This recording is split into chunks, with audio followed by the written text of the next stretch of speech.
নবম থেকে দ্বাদশ শ্রেণী পর্যন্ত বয়ঃসন্ধি ও যৌন শিক্ষাকে সিলেবাসে আনার প্রস্তাব দিয়েছে রাজ্যের স্কুল বোর্ডগুলির কেন্দ্রীয় সংস্থা কবসে। সায় দিয়েছে রাজ্য, স্বাগত জানিয়েছে বিভিন্ন মহল। কিন্তু তার মধ্যেও রাজ্যে এই প্রস্তাবের বিরোধিতার ছবিটা রয়েই গেল। বুধবার রাজ্য জুড়ে বিভিন্ন জায়গায় যৌন শিক্ষাকে সিলেবাসে আনার প্রস্তাব প্রত্যাহারের দাবিতে প্ল্যাকার্ড নিয়ে মিটিং মিছিল করলেও এসইউসির ছাত্র সংগঠন ডিএসও। কলেজ স্ট্রিটেও এদিন এই প্রস্তাবের প্রতিবাদে রাস্তায় নামেন ডিএসও সমর্থকরা। তাঁদের দাবি, সিলেবাসে যৌন শিক্ষা সংস্কৃতির পরিপন্থী। আমরা মনে করি যৌন শিক্ষা চালু করবার এই চেষ্টা সাধারণ ছাত্রছাত্রীদের নৈতিক মেরুদণ্ড ধ্বংস করবার পরিকল্পনারই নামান্তর।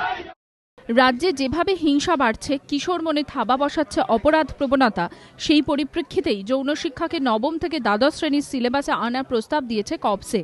আর এই প্রস্তাবকে স্বাগত জানিয়েছেন মনোবিদ ও বিশিষ্টজনেরা।